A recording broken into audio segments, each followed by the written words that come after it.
It bores the tree. And why does it bore the tree?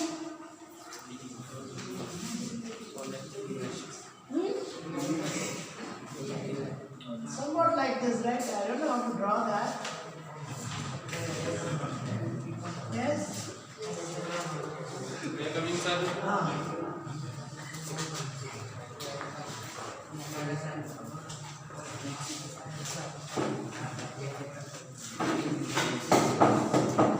Somewhat like this. Why does it bore the tree? Why does it make holes? For what? To get worms.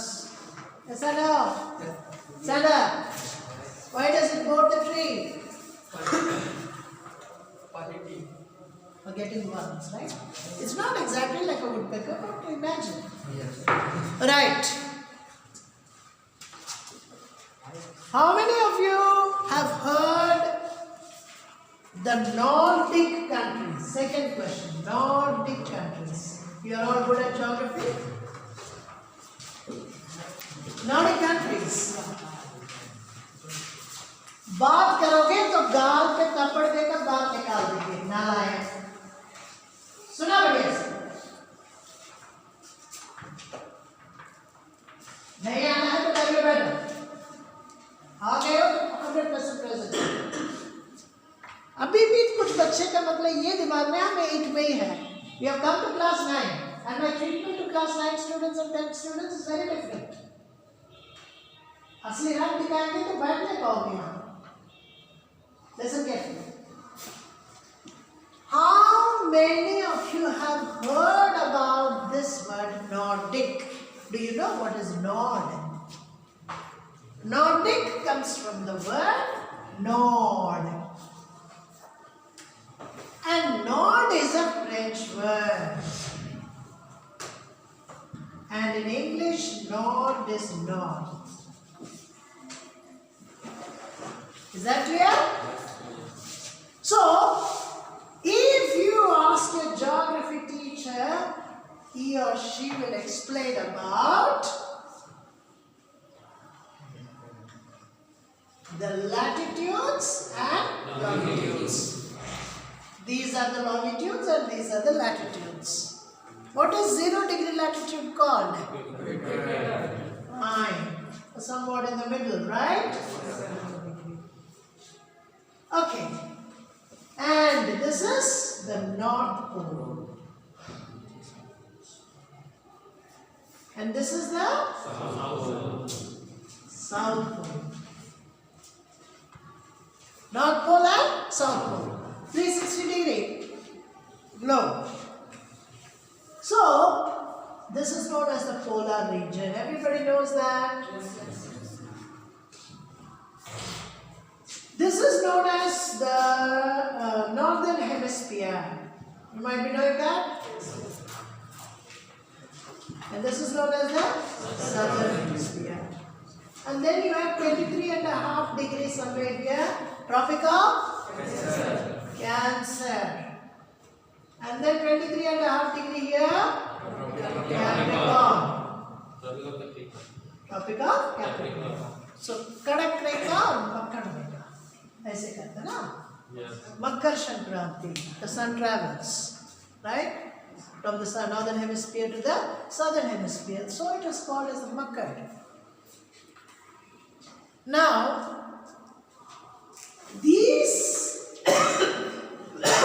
North Pole has the countries which are known as Nordic countries. What countries? Because they are in the northern part of the globe. North Pole.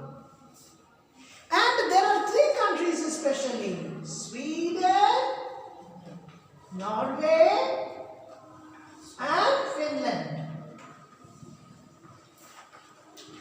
Sweden, Norway and Finland. These 3 countries are known as Scandinavian countries. What countries? Scandinavian countries. You ask your geography teacher. Scandinavian countries. Sweden, Norway, Finland. All of them are in the North Pole and all of them are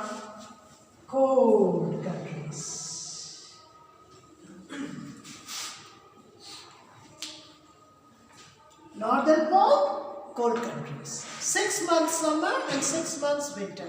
So for 6 months, they will not see the sun. Long winter and harsh winter. And for 6 months, only day. They don't see the night. So the climate is very, very harsh there, extreme climate.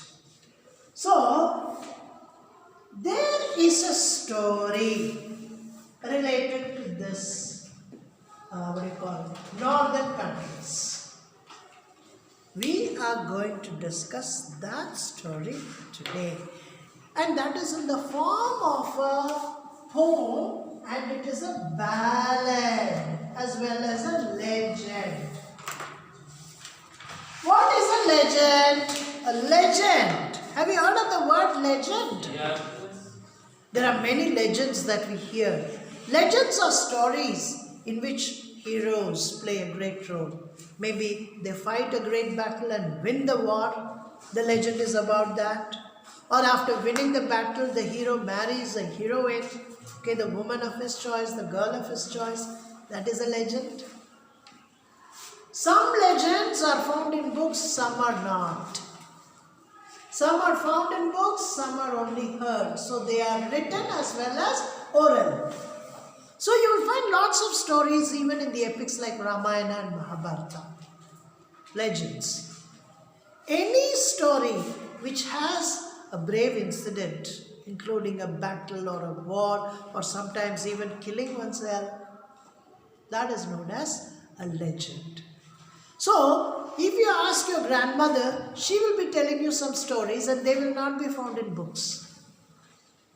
If you go to a village elderly person, the village headman, or one of the senior most persons in your village, and you ask him about some stories of the village, he would be able to tell you, which included some battles, some wars, okay, the fight against the British. They might have stories.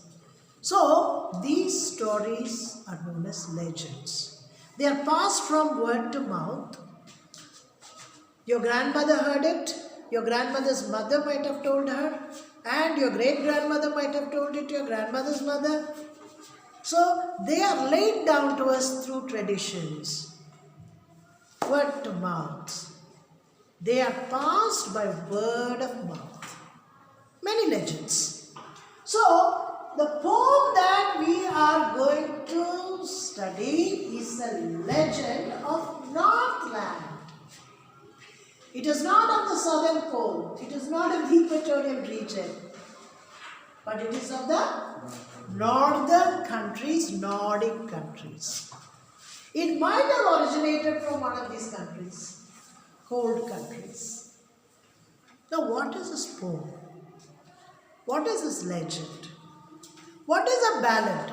Ballad is a story in poem. A story written in the form of a poem is known as a ballad.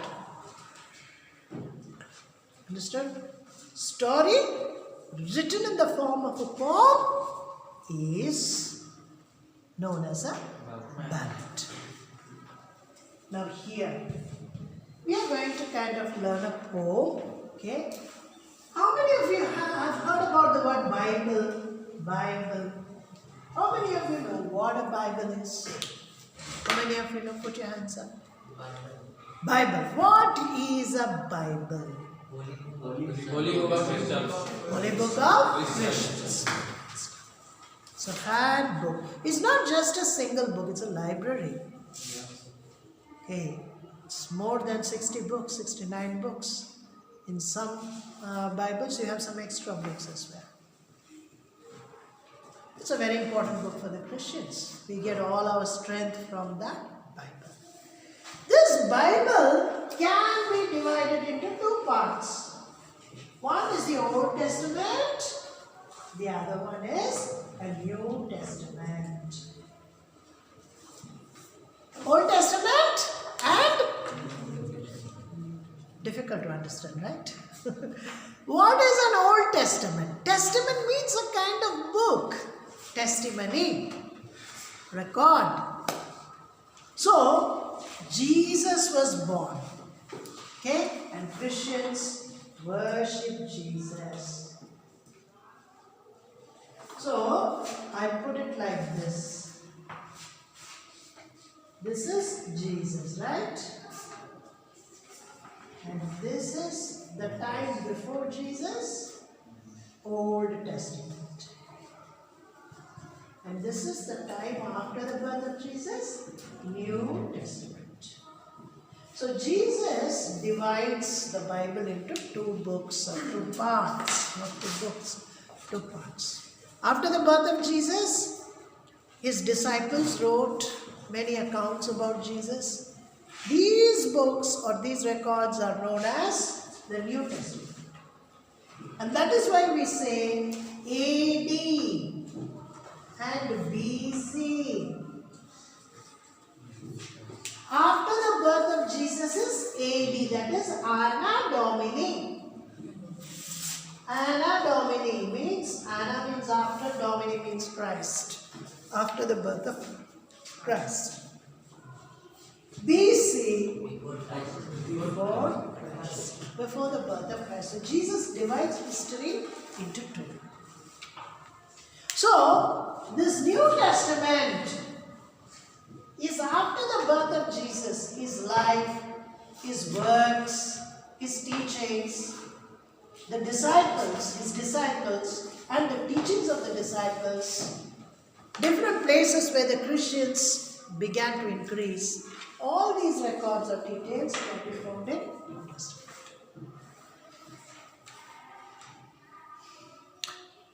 Jesus had 12 followers. How many followers? 12. How many? 12. And out of the 12 disciples, one was out. His name was Judas. What was his name? He betrayed Jesus. Because Jesus said many good things. Love your neighbor. If somebody beats on your right cheek, show him the left as well. If somebody is asking you to come along with him for 1 kilometer, you go 2 kilometers. Many things. Feed the hungry. Love your enemies. Pray for your enemies. Good things, Jesus said. And all these things are written in the Bible. Okay. Now, out of these 12, one betrayed Jesus because he became greedy. So the high priest in the temple said, this Jesus is preaching all rubbish. He's preaching against us. Okay? He's telling something which is not there in the Old Testament. He's changing everything. The laws of the society, let's kill him. So they chose one disciple from him. And that disciple's name was Judas. And they said, come, Judas, come. We want you to do us a favor. He said, what? See, we'll give you some money, 30 pieces of silver. And you will show who Jesus is. Because there were many people who looked like Jesus at that time. So he said, okay, give me the money. Put it in his pocket. Because he was the one who was handling money. Okay, Jesus had 12 followers and Jesus gave all the money to him. You give the money and whoever needs to give it, do the marketing, do this, do that. So he was the treasurer. Money was with him. So they said, we'll give you 30 pieces of silver. You show us who Jesus is. He said, okay, I'll do that. He went and kissed Jesus. And when he kissed Jesus, they caught him, bound him, took him to the court, stripped his clothes, okay, tied him to a pillar, and they beat him with thorns and whips. He was flayed. He was beaten up. Blood came out, and they made a crown of thorns, put it on his head, and they said, "Hail, King of Jews, you are our king." Then they made a cross and said, "Carry it." And he was carrying it all the way to a place called Calvary. And there they put him, they nailed him. They said, "Now lie down on the cross." And they nailed him. And then he died for all of us. And he washed all the sins of humanity. For everybody he died. He died for me, he died for you, he died for everyone. By giving his life. So that we may become good. Okay, he died so that we may become good. Now, And there was another disciple, a very old disciple. His name was Peter. His name was Peter. He was a very old man. He was a fisherman.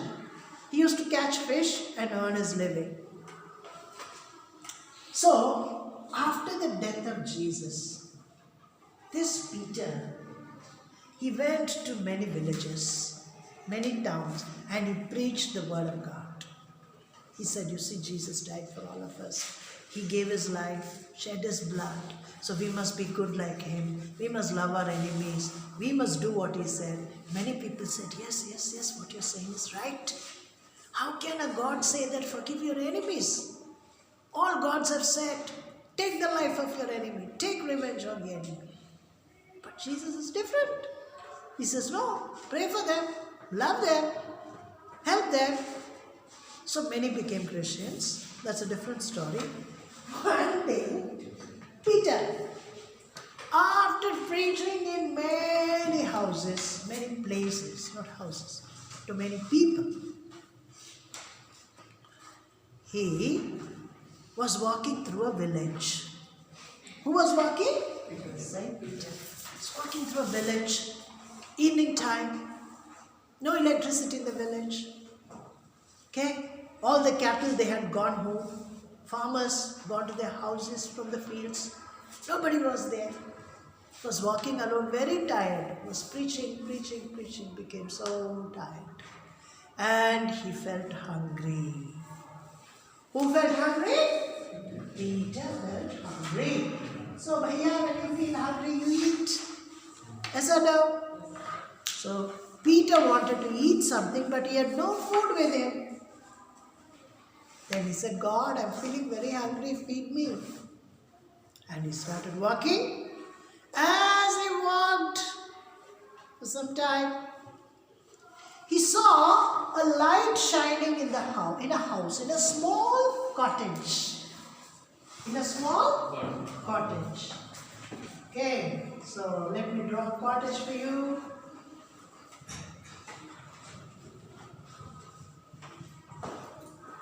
Okay, so there are some trees here. Small cottage. Light was burning. A lantern. Then St. Peter thought, okay, light is burning in this house. There must definitely be somebody there. And if I ask that person for food, I'll definitely get. So he walked. And as he reached the house, he knocked the house. Tuck, tuck, tuck, tuck. When he knocked the house, an old woman came and opened the door, looked at Peter, and she asked, what do you want? Feeling very hungry. See, if you have some food, just give me some. This woman was making cakes. What was she making? Cakes. She was baking cakes. So, for cake you need maida, all-purpose flour. That is what we call maida in English, all-purpose flour. So, all-purpose flour. In India, we get it in the name of maida, but when you go abroad to UK and the US and all, they call it as all-purpose flour. So, of a very good quality. Okay. So, she was trying to knead the dough. Trying to knead the dough. So, what is kneading the dough? You mix water with that flour, put some salt if you want, and then you add some milk and egg and all that. Make a big dough. Okay? Hindi में कहते हैं ना आटा को हम सानते हैं और उसके बाद आटा को क्या करते हैं पानी वानी मिलाकर उसका गोल बना देते हैं है कि नहीं so this woman was doing the same thing and after that from that huge dough she was taking little lumps of dough and she flattened them or maybe she made it into a ball again put it in the fire. So it got baked nicely and a small cake came out. So as the cakes came out, she took them and put them in a kind of container and kept on the shelf to eat later. So St. Peter said, he was a saint, he knew what she was making. She said, you are making cakes, I believe. Just give me one cake. Very hungry. Okay. Not very willing. See, when you do something, you must do it from your heart. That is one message from this poem. Do it with all your heart. God says, if you want to love God, love Him with all your heart, all your soul, all your mind, all your strength, fully. Otherwise, don't do that. Study 100%. Okay, all my heart, all my soul, 100%. Help somebody with all my heart, all my soul, 100%. Anything, 100%. Good things. Good things. Take care. Any good thing, 100%. Otherwise, don't do it. Just come from the heart. So, this woman did not have the heart. That is a problem. She was selfish. Said, okay, I'll go and see. So he went. आ गया मुझे disturb करने के लिए. That was the thought going on. And she took a small lump of dough, put it in the fire. It got burnt, baked, came out as a cake, and she took it and saw it. Wow, it's very big. I shouldn't give such a big one to St. Peter. I need to give a smaller one. So again she took a smaller lump, put it in the fire, baked it. She took it out. So, still bigger. It should be a little smaller than this. I'll keep this for myself. And make a smaller kind of cake with a smaller quantity of dough. So she took another small ball, put it into the fire, baked the cake. Again she took it. It's also big. Should I go for the smaller one than this? When this was happening, Saint Peter understood what was going inside. Sadhu, saints, they know who you are, who you were, and what you're going to be. They know all your times, saints. Is that now? Is that now? Yes. So Saint Peter was a saint, holy man, man of God, disciple of Jesus, knew Jesus, lived with Jesus. So he was good. And he understood what's going on inside. She called, Didi, come out. Come out, my dear sister. She came out. No, wait, I'm bringing the bread for you. I don't want. You keep the bread with you. But I have understood one thing. That is, you are a selfish woman. You are a selfish woman. Selfishness is not good. It is a vice. You know what is a vice? A very bad quality. Jealousy, vice. Ego, vice. Anger, vice. Laziness, vice. Opposite of vice is virtue. Opposite of vice? Virtue. To smile at somebody, virtue. Help somebody, helping, virtue. Being generous, virtue. Okay? Motivating somebody, virtue. Patience, virtue. So, Peter said you are selfish. You are a selfish one. Therefore, you don't have the qualities that a human being is supposed to have. You don't have the quality that a human being is supposed to have. So you cannot be a human being. You don't deserve to be a human being. You don't deserve to be a human being.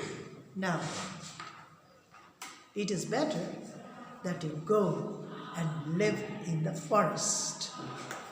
That is a place for you. And I will change you into a woodpecker. woodpecker. You become a woodpecker. So, there was a chimney in the cottage. What was there? A chimney in the cottage through which smoke comes. And St. Peter said, change yourself into a woodpecker. And the moment he said, shh, she became a woodpecker and flew through the chimney, black as coal. She became a black woodpecker. Started flying in the forest. Went from tree to tree, boring all day, boring all the day. For what? For worms. Since you refuse to give food to a hungry man, you will feel hungry and you will keep boring the trees throughout the day for food. That is your punishment. So, children still believe that if they listen to the noise of a woodpecker in these countries, Nordic countries, if children walk through the forest, a lot of forests are there. And if they happen to listen to the boring sound of the woodpecker, they think, that woman who was cursed by St. Peter is boring the trees. So believe. But let me tell you, the poet himself says, this is not true. This incident is not a true incident, but it has a lesson. It's not a true incident, but it has a lesson. And the lesson is that help those who are in need of help. And help without any selfish motive. I help him today so that after some time he'll help me. I am helping him today so that when I need he'll help me. No such expectation should be in us. That is what all the religious books say.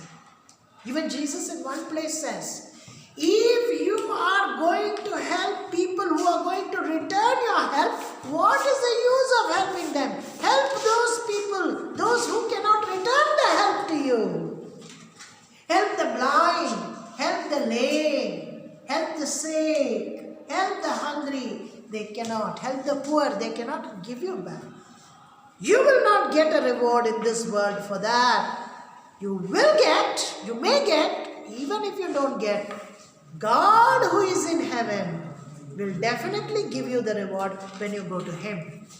So always remember, even if you give a glass of water to a poor man, you will definitely be getting the reward for that. Not here on this earth, but definitely in heaven someday or other. This exactly is the lesson taught by this ballad or this legend, that is the legend of Northland. Simple poem, you don't have to break your brains about it, rack your brains about it and understand it. Just go home, read. It is written in a plain language, blank verse. So just read the poem and you will get the meaning. Understood? Yes. So with this we close. We'll meet in the next class. In tomorrow's class, I will give you questions on